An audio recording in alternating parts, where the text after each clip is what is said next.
Hey everyone, it's Phil Frost again from Main Street ROI. I want to welcome you to today's presentation, how to slash your ad costs and generate more leads from Google AdWords.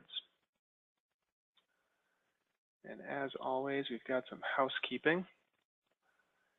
So I urge you to post questions as you have them, and you should have a questions box in the upper right-hand corner of your screen.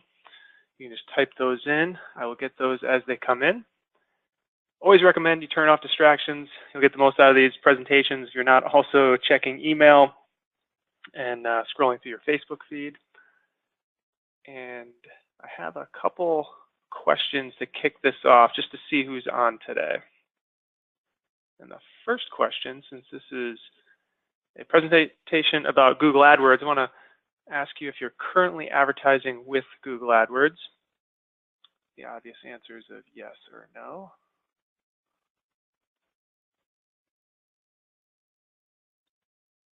All right, I see some answers coming in, so that is a good sign that you can see the poll. Looks like most folks have answered. I'm going to close that down. And the next question here, to get a sense for the size of your campaigns, the question is, what is your current or anticipated monthly ad budget?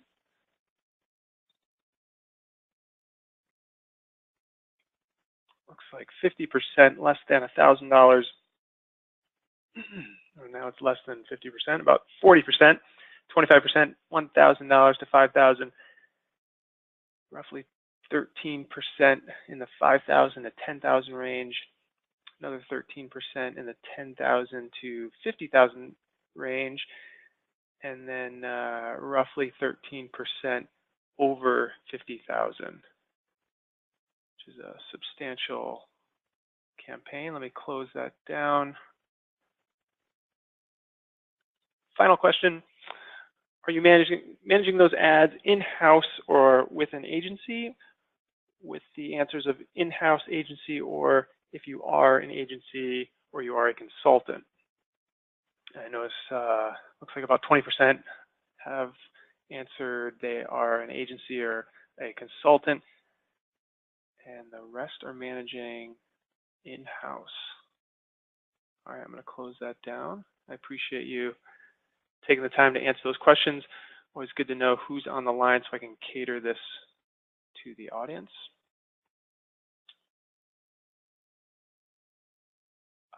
Dave just asked, would you repeat the percent on the monthly spend? Let me see if I can pull that up. I've never looked at previous polls.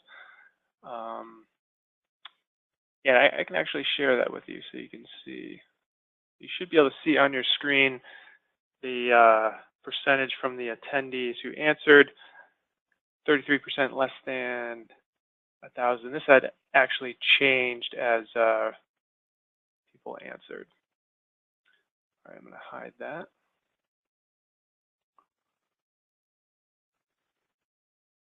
All right, quick intro to Main Street ROI. If this is your first webinar with us, our mission is to empower businesses to be successful. That's why we provide a lot of free training like this presentation you're on today. We also provide services. We provide SEO, search engine optimization, Google AdWords, and Facebook advertising setup and management. We're actually missing Bing. We do Bing ads as well, and email marketing. And I already mentioned we provide training, free training like the articles you'll see on our blog. We also send out a free email newsletter, and we have some more in-depth training, which is paid. You can see that on our website when you go to mainstreetroi.com/training. You'll see a lot of our paid courses, and then we also provide one-on-one consulting. And there's my mugshot. Again, my name is Phil Frost. I'm the founder of Main Street ROI. To date, we've helped over 2,000 businesses with their digital marketing, and my thought leadership has been featured in Forbes, Inc., Amex, as well as Mashable. This is my favorite slide here. I'm also a proud father of these cute kids. We've got Violet on the left. She's proud to say she is 4.5. That's a big half. And on the right, that's Emmett. He's just over 2. I think he's 2.25 now. And my beautiful wife, Erin, in the middle. And that picture was taken on the Upper West Side of Manhattan for Emmett's 2nd birthday back in April.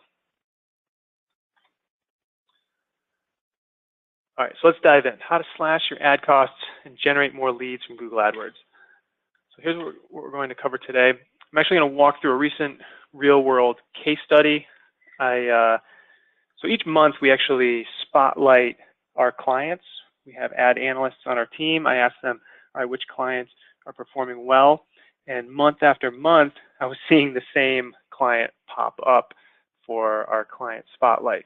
So I'm actually going to walk through that case study, which this client was getting consistently good results, more leads at less cost per lead each month. And then once I realized that was happening with this account, I dug a little bit deeper to figure out what was actually driving that performance, and really boiled it down to 5 key action items that you can actually take and apply them to your campaigns. And at the end, I'll walk through an overview that you can use as a checklist. As always, I have a special offer for attendees at the end, and then we have live Q&A. All right, so here's the case study. A little bit of background. This is an appliance repair company in Texas.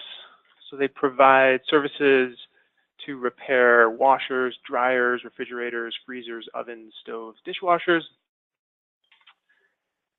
Their goal when we started working together was pretty straightforward. They wanted to generate leads primarily from phone calls. That's primarily what someone would do if their washer broke down. That's a fairly urgent issue, or if their stove broke down. It's pretty urgent. You're not just going to submit a form. Most likely, not going to submit a form and then wait. You're probably going to pick up the phone and call. So that's the primary method of lead generation here. And the first month that we were working together was back in August 2016. And you can see here, I pulled a graph. This is straight from Google AdWords, and this is the whole account. So you can see we're on the campaigns tab there. 2 lines. The blue one is conversions, and again, those are primarily phone calls. There might be a couple web form submissions sprinkled in there. Primarily phone calls, and then the other orange line there is cost per conversion or cost per phone call. And I'll show you the key stats from August 2016. You can see 92 phone calls or conversions, and the cost per conversion, $76.29.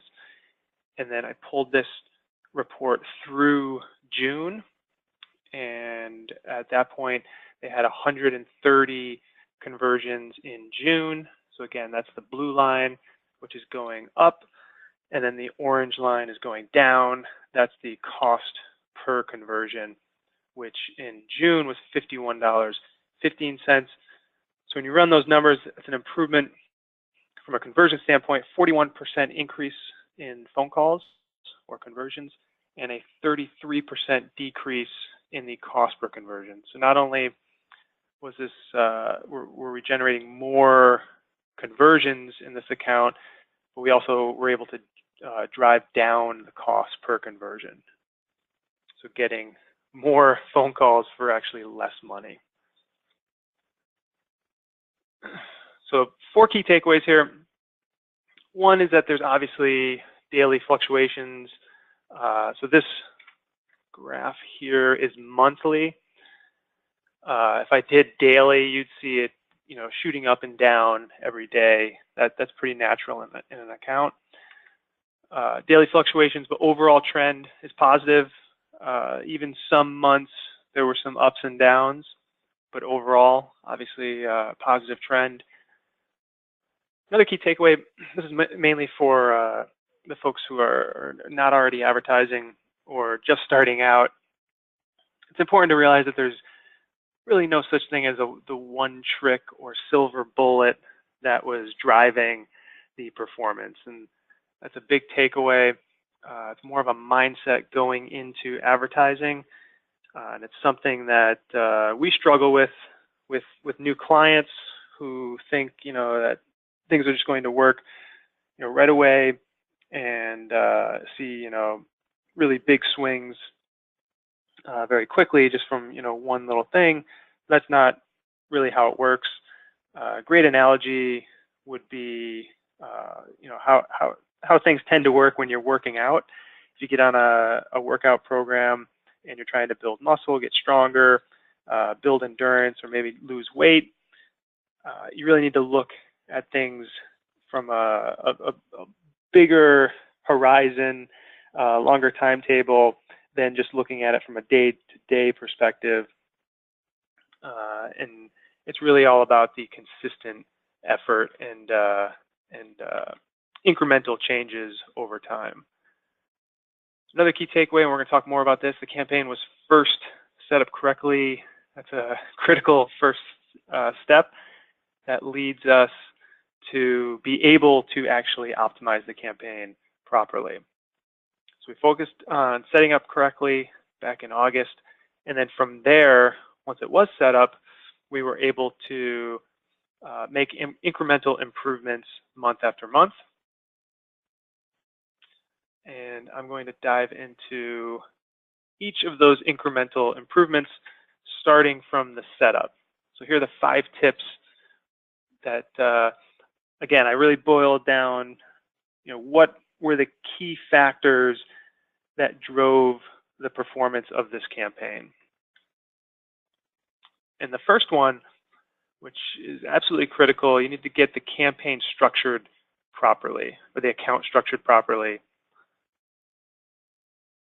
And what I mean by that is if you have multiple services, multiple products, that's going to lead you to have multiple campaigns. This is a big mistake I see when I'm auditing an account. A lot of first-time advertisers will just create one campaign, and then they'll dump everything into that one campaign, which technically is okay until you start optimizing, and you won't be able to use some of the optimization tactics I'm going to talk about later if you dump everything into just one campaign.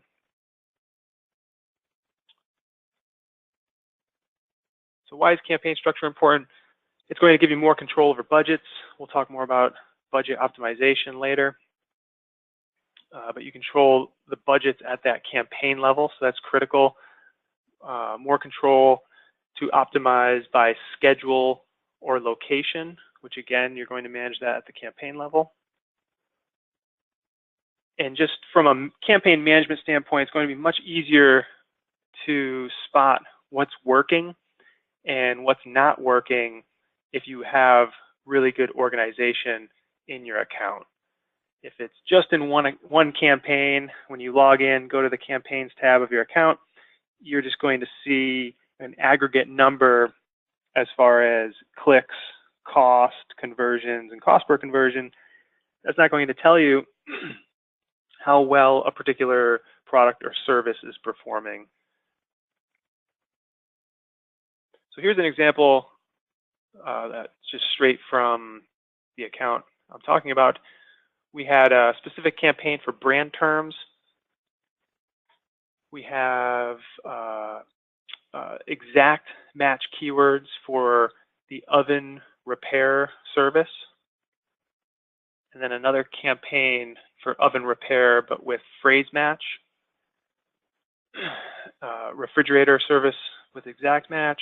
Refrigerator service with phrase match. So these aren't all the campaigns, but this is to give you an idea or an example of how you could structure it. And the reason for breaking out exact and phrase is once you find those exact match keywords that are working well, it can make sense to put them in their own campaign.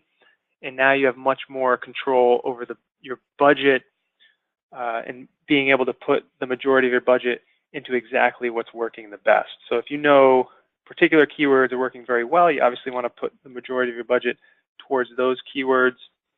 And then the phrase match, that's where you're targeting keyword phrases and trying to get additional keyword terms that you might not know work yet. So those are more of your testing campaigns to find additional exact match keywords. And here's a screenshot straight from the account, just so you can see. So these are all search campaigns. I already told you it's TX is Texas, and then geo, those are keywords with geographic modifiers. So people searching for, let's say, oven repair in XYZ location. And then you can see campaigns are named on the left. And then to the right of that is the budget. And that's what I was referring to as far as more control over the budgets that you're allocating towards particular campaigns. So if you know something is working very well, most likely you want to increase the budget for that particular campaign. Or if something's not performing well, but you're still trying it out, testing different keywords, you might want to limit the risk there by lowering the budget.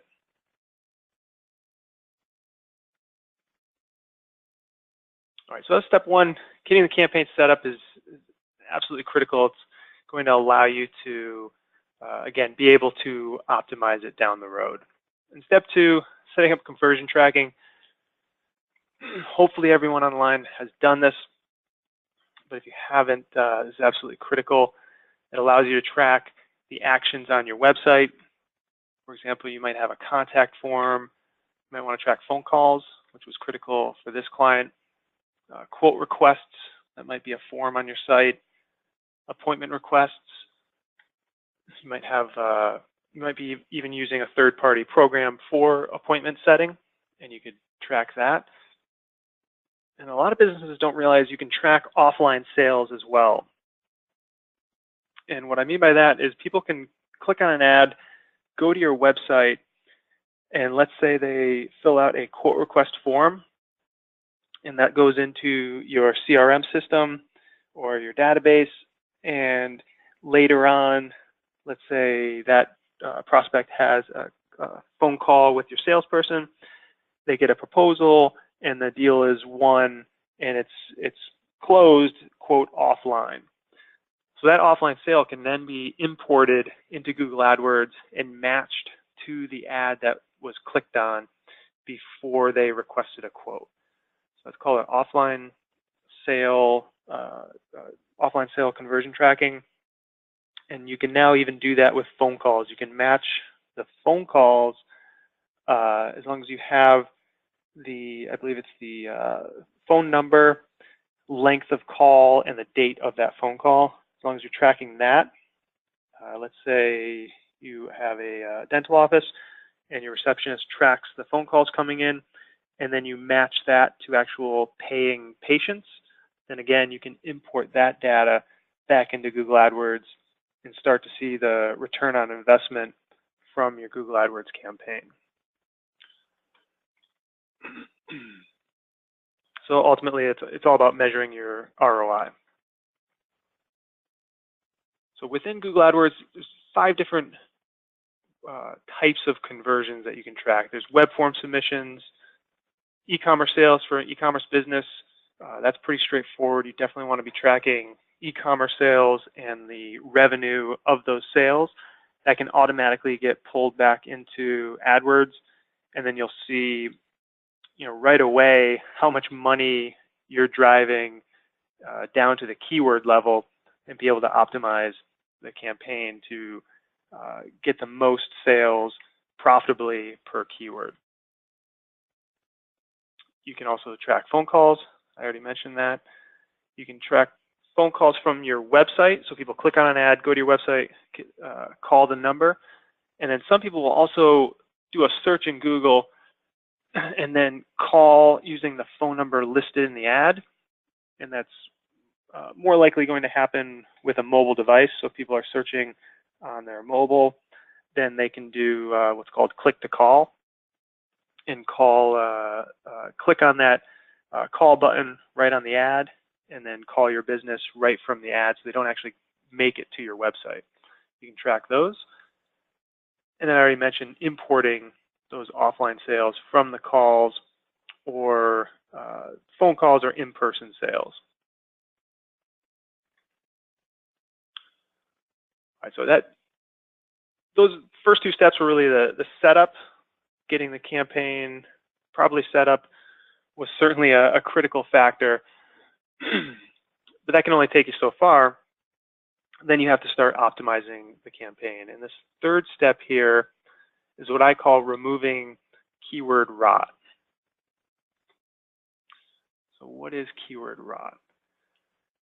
And the reality with Google AdWords is, from the start, you don't really know which keywords are going to perform best. No matter how much keyword research you do, there's no way to predict it, no way to perfectly predict it. So you're going to test a lot of different keywords. Some are going to perform well, some are not. And when I say they're not performing well, I mean they're going to have low CTR, or click-through rate, and that can lead to low quality scores. And when you have low quality scores, what happens is that will drive down your actual account's quality score. And the analogy here, why it's called keyword rot, is you can think of having a bushel of apples. Everyone knows, one rotten apple will rot the whole bushel. And the same thing is true in Google AdWords from a keyword quality score perspective. If you have some keywords in your account that have low quality scores, they will actually bring down the account's quality score. It actually has an impact and hurts the overall quality score of your account. So anytime you have low quality score keywords in your account, those are rotting out your account, and you want to identify those and obviously get rid of them or improve on them. So one way to remove keyword rot is to use the search terms report. And I find a lot of businesses don't utilize this report enough. It's one of the best reports that Google gives you in the AdWords platform. And I'll show you what it looks like in just a minute. It allows you to identify irrelevant search terms. So you may not even realize this, but if you're advertising using broad or phrase match keywords, then Google will be showing you on additional search terms that aren't perfectly matching the keywords that you're targeting. So especially with broad match, this is a huge mistake that I see. Advertising on broad match opens you up to really any search term that Google thinks is related to your keyword. So you could be on thousands, your ad could be showing to thousands of search terms that are not even really related to your business. So that's something to definitely watch out for. And even with phrase match, you can open the door to irrelevant search terms. And then more recently, you may have heard in the news that Google changed the way exact match works. And exact match doesn't even only target exactly what you're targeting. Google has the freedom to start showing you to additional phrases that they think are very closely related to the exact term that you want to target. So regardless of what match types you're targeting, you could be showing ads to irrelevant search terms. So you want to be able to find those. And then ultimately you're going to add those to what's called your negative keyword list, and that will block your ads from showing when those irrelevant search terms are searched in Google. So here, really the goal here, if your ads are not showing for irrelevant search terms, then that will likely drive up your click-through rate, which in turn will help your quality score. It will also prevent you from getting clicks and just wasting money from people clicking on your ad, basically by mistake when they do a search and it's not related to what you're actually offering. So to get to the search terms report, you need to dig a little bit into Google AdWords. You have to click into the Keywords tab, and then underneath the Keywords tab, there are three what I call sub-navigation buttons. On the left is Keywords, in the middle is Negative Keywords, and then it's Search Terms on the right. And that's where that big red arrow is pointing. And if you do it for the whole account, which I believe is what I was doing here, that'll show you all the search terms that triggered your ads across your entire account. And you can also do this within a campaign or even within a specific ad group. It depends how you want to run this report, but you can do it from the account level and then scroll through here. When you go down to the table, you'll see search term. Those are the actual searches that people typed into Google that triggered the ads. And in this case, they are relevant. And you can see they were actually triggered based on exact match. So we're exactly targeting those particular keywords. But in a lot of cases, when you run this report, you will find that some of these keywords you will want to actually block. And when I say block, you'll want to add them as a negative keyword. And you can do that right from this screen. You can just check the box and then click add as negative keyword.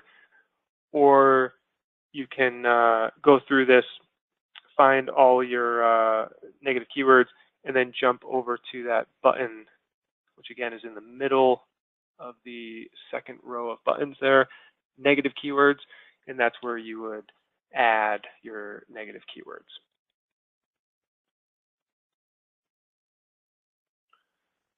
All right, step 4 is budget optimization, and I mentioned this earlier.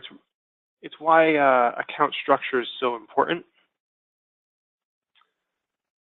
And you can think of budget optimization similar to an investment portfolio.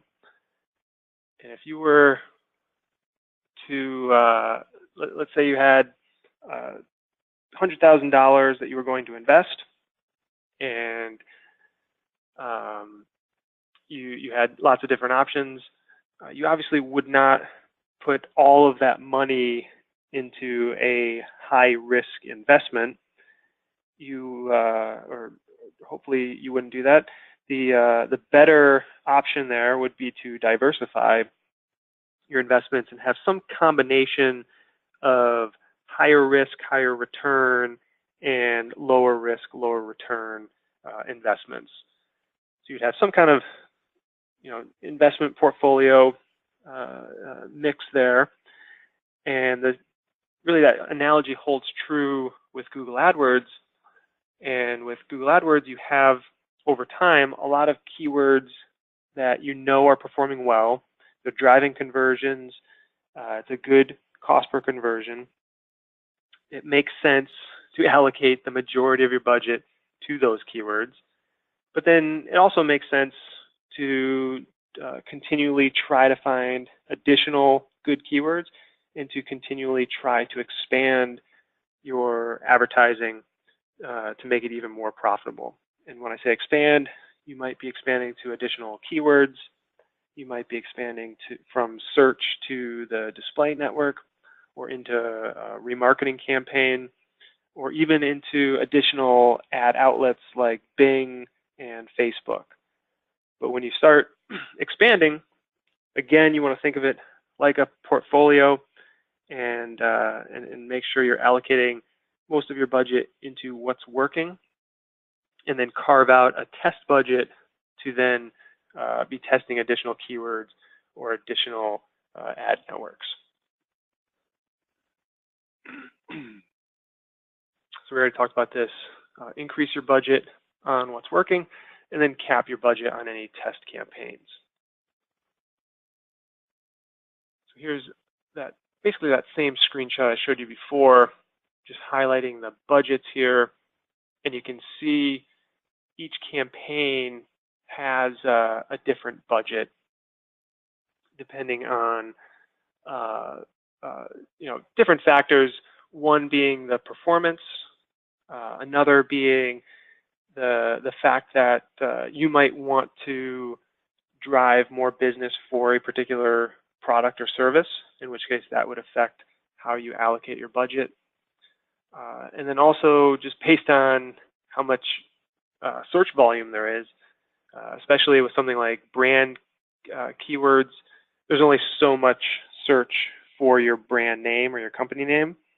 So you can max that out at a certain level of a budget, and then that frees up additional budget for other campaigns.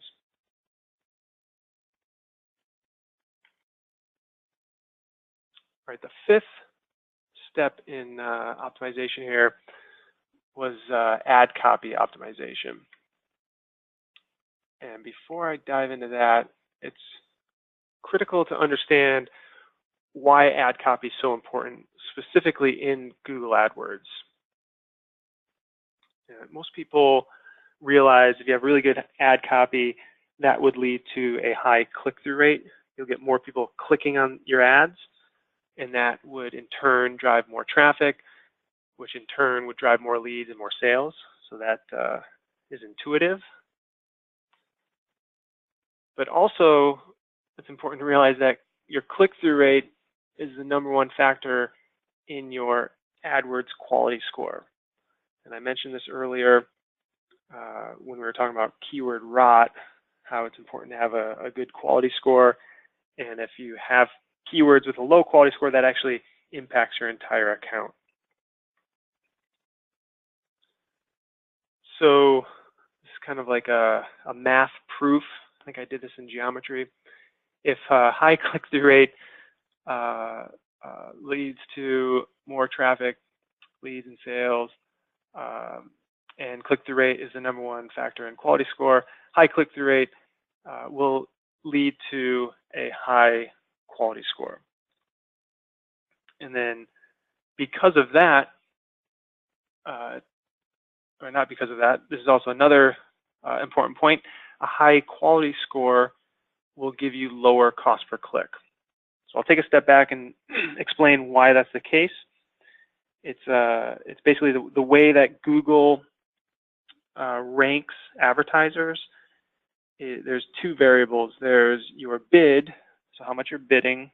That might be $1, $2, $20. Then they multiply that by your quality score, and your quality score could be a 1, 5, or all the way up to a 10 out of 10. So it's anywhere from 1 to 10. So your bid multiplied by your quality score gives you what's called your ad rank. And the higher your ad rank, the better your positioning. So having a high quality score, let's say 10 out of 10, allows you to bid lower. Let's say you could actually bid $1, and then if you had a quality score of 10, you multiply that together, you've got an ad rank of 10. So for someone to, let's say, outbid you and have a better ad rank than you, and they only have a quality score of 1, they would need to actually bid $11 to get that ad rank of 11 and be ranked higher than you. So you can see how quality score significantly impacts how much you're going to spend based on where your ads are going to be ranked in the search engine. So ultimately here, sorry, this is more of the math proof. A high click-through rate will ultimately lead to lower cost per click with the caveat here of when you're trying to get the same ad rank. Dave asked if is the ad rank metric available to view? No, but I mean, you could just calculate it yourself. Google does tell you your quality score. So if you go to the keywords tab, each keyword is going to have a quality score, again, from 1 to 10, and then you would just multiply that number by the bid, whatever you're bidding on that keyword. Now, that really doesn't tell you anything because you don't know what your competitors are bidding and you don't know what your competitors' quality scores are. So that's where it gets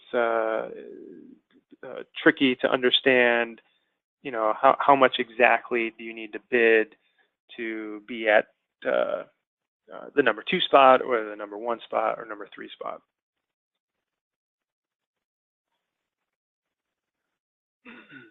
All right, so as far as optimizing your ad copy, I think most people are familiar with this concept of split testing, but I still find a lot of accounts where, you know, there's just one ad running, which means you're not split testing. In a split test, if you're not familiar, is taking 2 variations, rotating them so that, let's say 50% of the traffic will see version A, and another 50% of the traffic will see version B.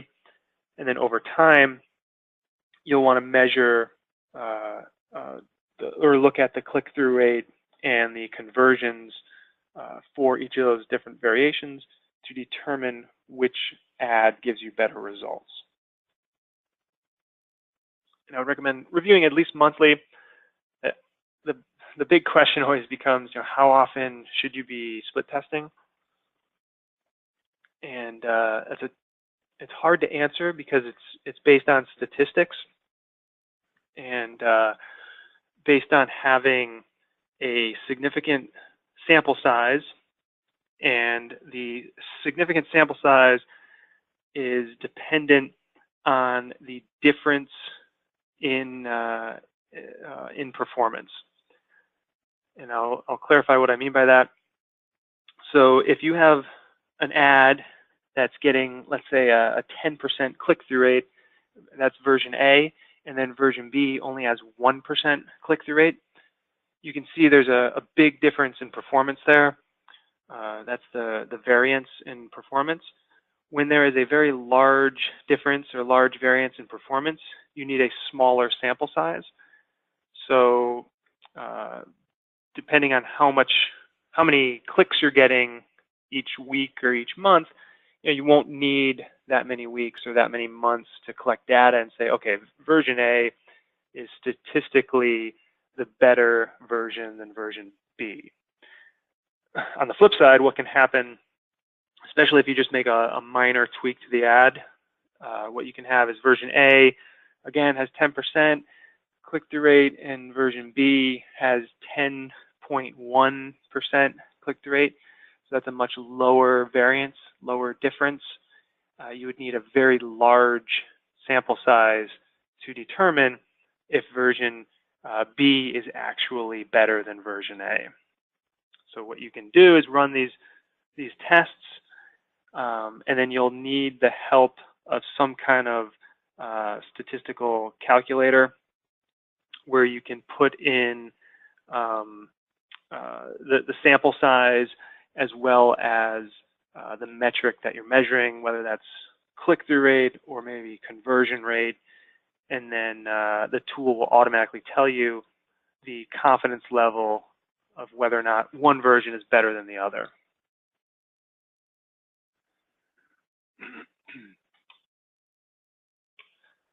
So I saw a question come in. This one's from Linda. Can you show us an example of the quality score formula?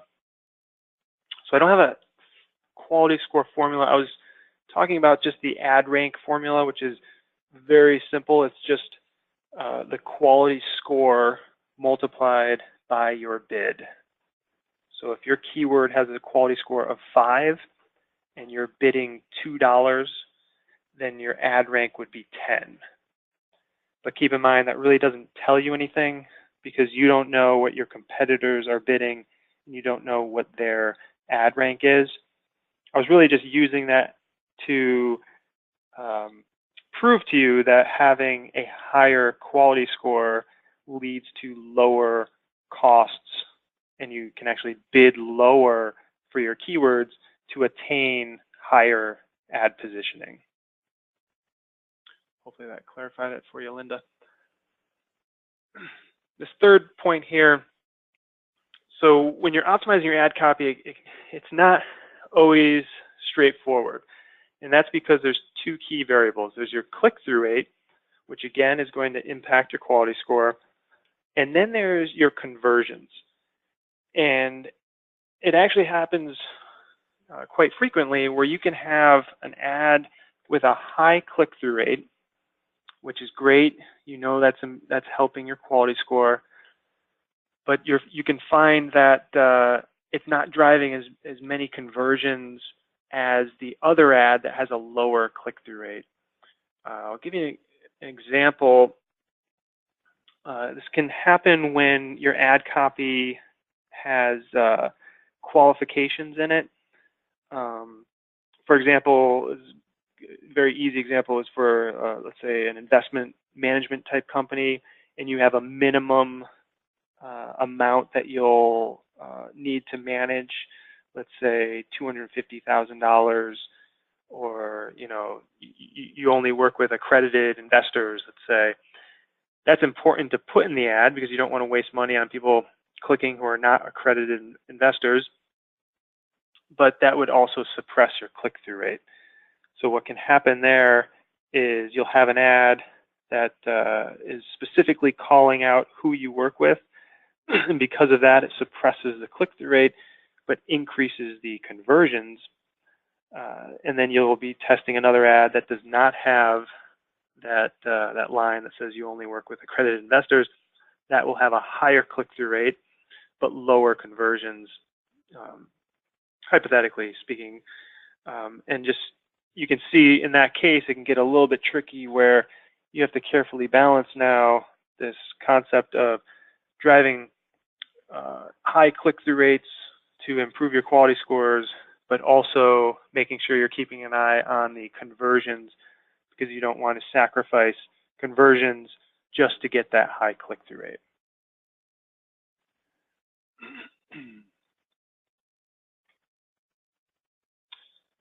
Sorry, touched on this. High click-through rate doesn't always mean more sales. Sorry, I see some questions coming in here. If I don't get to it, we will get to that at the live Q&A, which will be in just a few minutes here. So here's a checklist of everything that we just covered here. We talked about campaign structure, absolutely critical. Conversion tracking, can't emphasize that enough. You really can't do anything that we talked about today unless you have conversion tracking set up so that you can monitor your keywords and ads at the conversion with conversion data. We talked about removing keyword rot using the search terms report, optimizing budgets across your campaigns, and reviewing the ad copy and setting up split tests. So when I say split test, that's the traditional A/B test, which generally you're testing two ad variations, but you can test multiple, more than two, especially if you are getting a lot of traffic and a lot of conversions in that ad group. All right, so special offer before we get to Q&A. It's going to be a bundle of 3 training courses. Since this is about Google AdWords, it's going to be specifically training about how to set up a profitable Google AdWords campaign, how to optimize a Google AdWords campaign after it's live, and then introduction to Google Analytics, which gets into how to set up Google Analytics properly, and then how to run the proper reports to be measuring the performance of your Google AdWords campaigns, as well as other marketing channels. And I see that I've got some missing quotations there, so Apologize for that typo. So you can see, you can go to mainstreetroi.com/training. All three of those courses are sold $97 each. So it's a total value of $291. You can get all three for just $97. And you can go to mainstreetroi.com/AdWords bundle. And if you're not interested in training, I want to make sure you get something as well. So I'm going to show the last poll, which is asking if you want a free AdWords consultation.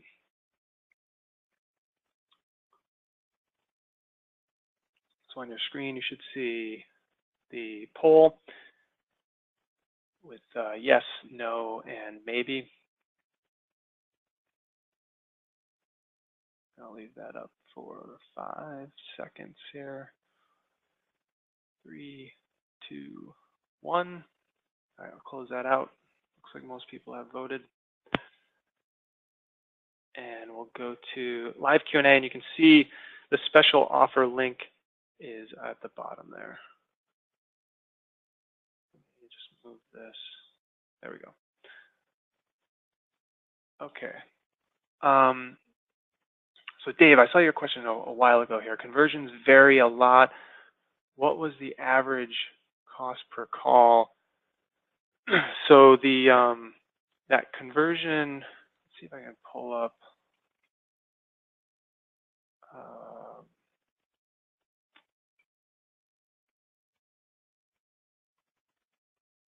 Let me just pull up that slide. Sorry, it's taking me a second to get to it. Here we go. So I think, Dave, you're talking about this graph in terms of the conversions varying quite a bit. I would need to double check and run another report to get the conversion rate, but you don't really need that because the fact that the cost per conversion is going down, that would tell me that means either conversion rates going up or we're able to get traffic at a cheaper cost, or both. So I don't know the average conversion rate. And let me just show the table here. I would be able to get that though. I would have to log in. So if I have time, I can try to log in and get that number. Let's see.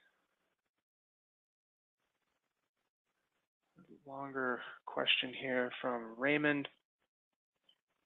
Google seems to preach that relevance is an important determinant of quality score, but you mentioned that click-through rate is the #1 factor in quality score. How did you come to that conclusion? Google does say that click-through rate, at least I'm pretty sure they say it, but so I can basically prove that click-through rate is the #1 factor just based on Google's business model. Google only makes money when people click on the ads, so it's in their best interest to show ads that get the highest click-through rate. With that said, they also want to ensure a good experience for their users, but click-through rate is also a good signal that means people are finding what they want. If they didn't find what they want, then they wouldn't actually click on that ad and drive up the click-through rate. So that one metric kind of solves Google's problem of trying to make the most money but also satisfy the searchers. Now the other factor, so there's really 3 core factors in quality score. There's click-through rate, and then Raymond, you mentioned the relevance, which is a factor, and you certainly don't want to ignore that. And then the other factor is the landing page. But the reality is, if people are not clicking on your ad, Google does not want to show it because Google is not going to make money. So the other 2 factors of relevance and landing page they are important, but you could have the most relevant keyword possible, or sorry, ad that includes the keyword in the ad copy. You could have a really great landing page, but if no one's clicking on that ad, you're actually going to have a low quality score.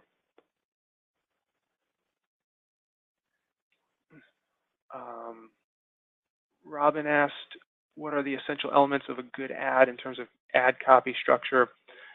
So from a search ad perspective, I basically just mentioned one of the critical elements, and that's going to be relevance.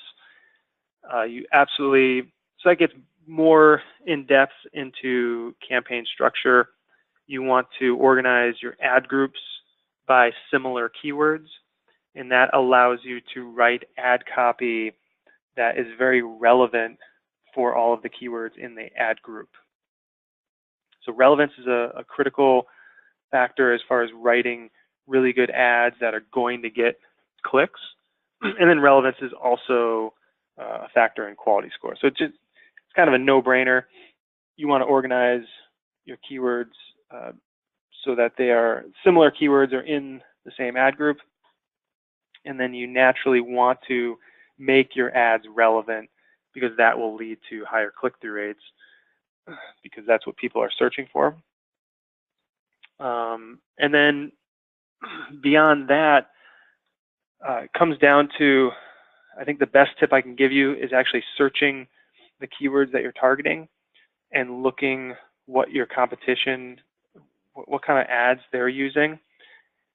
And my favorite exercise, and I go through this in the ad setup training, go look at the ads and actually copy and paste them into, let's say, a spreadsheet, reviewing all of the ad copy, and then finding out how you could write a better ad that, let's say, has a stronger offer. Maybe it has more credibility, social proof elements to it, and could have a stronger call to action. So as far as a tip for writing better copy, again, doing the search in Google and copying all the competitor ads and then reviewing them and figuring out how you could write a more compelling ad than the current advertisers. Because another important takeaway here, so I talked a lot about click-through rate and quality score. It's all relative. So if your ads are getting 5% click-through rate, which sounds pretty good, but your competitors are getting a 10% click-through rate, you're going to have a lower quality score because it's all relative. And again, that comes down to Google's business model. They want to show the advertisers that are getting the highest click-through rate. That's just in their best interest. All right.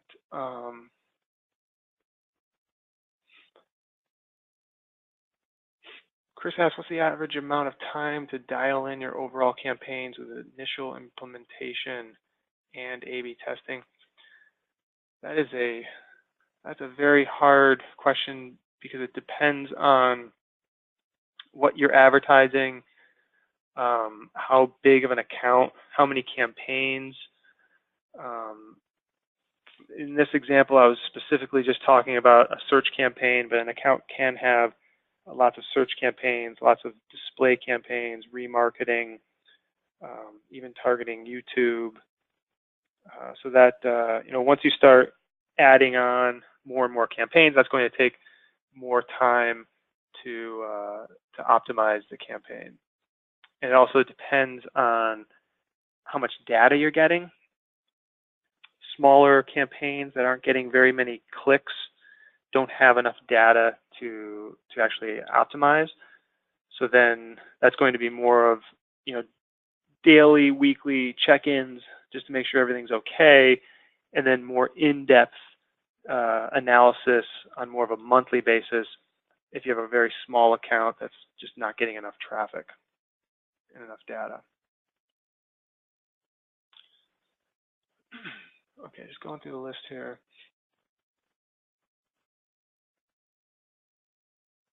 Chris said, setting up landing pages on website for each keyword so the matching is closer from AdWords to page it's directed to.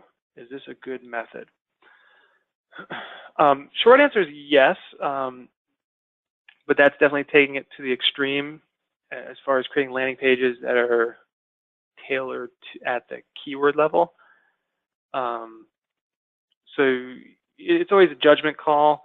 You can, again, organize your keywords into ad groups of similar keywords and then likely just have a landing page per ad group. But then again, let's say you have a campaign that's targeting your oven repair service, then you might just need one landing page for your oven repair, and then you might have 10 different ad groups in that campaign targeting different keywords, but they're all using that same oven repair landing page. So it definitely depends on, I mean, the question to ask is, what would really be different in the landing page per keyword that would make it a better sales page to drive more conversions?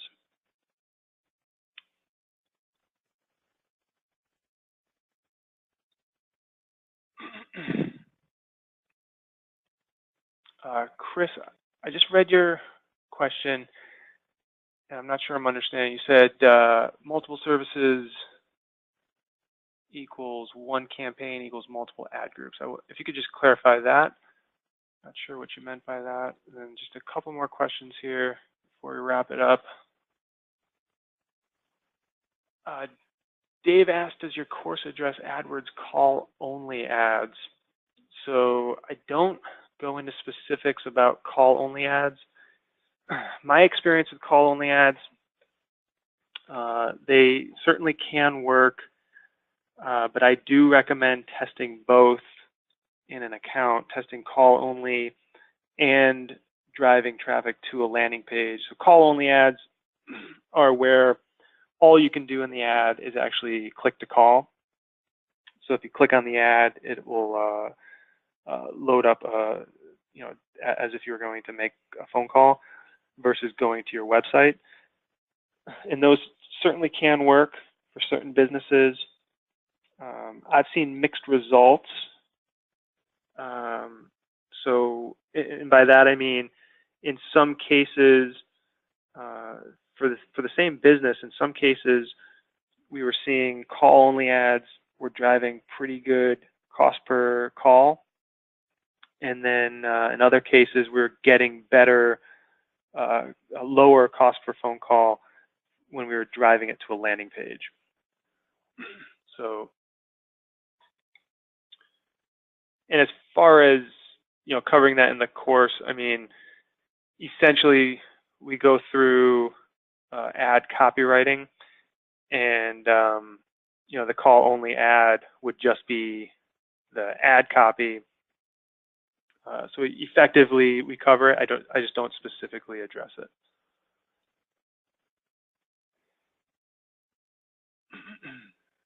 All right, Raymond had a follow-up, and then we'll wrap it up here. Do you always create ads by hand, or do you use some kind of software or tools? I found that e-commerce clients that have hundreds or even thousands of products are a challenge due to the amount of ads that need to be created. So that is a great question. And the short answer is yes, we create ads by hand. And the reality is we don't work with a lot of very large e-commerce businesses. We do have some e-commerce clients.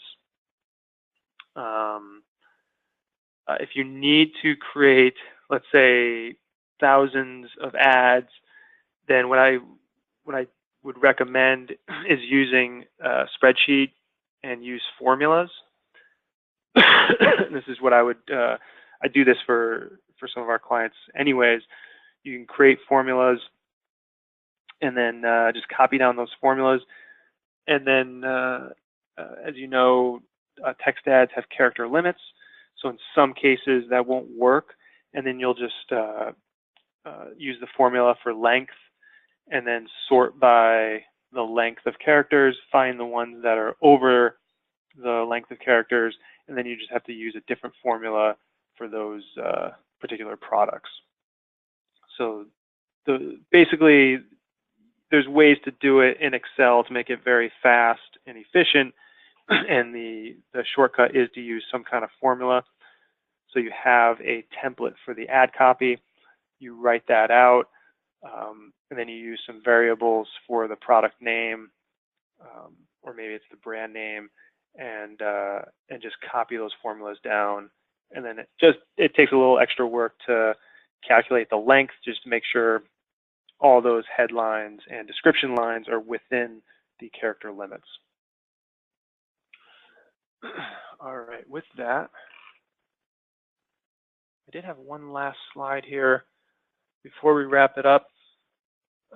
Just to give you a heads up, if you're not already on our newsletter, you can join the Main Street Marketing Tips newsletter at mainstreetmarketingtips.com.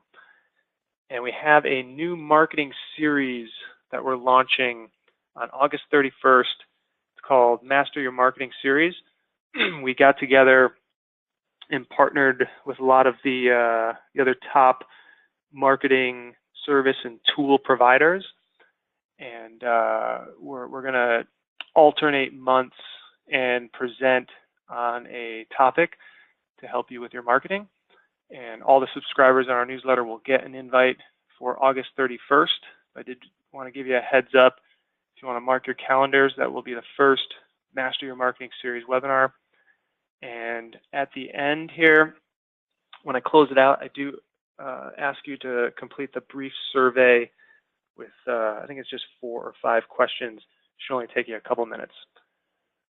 With that, I will let you get back to your Tuesday. Have a great week, and hopefully I will see you on the presentation on August 31st.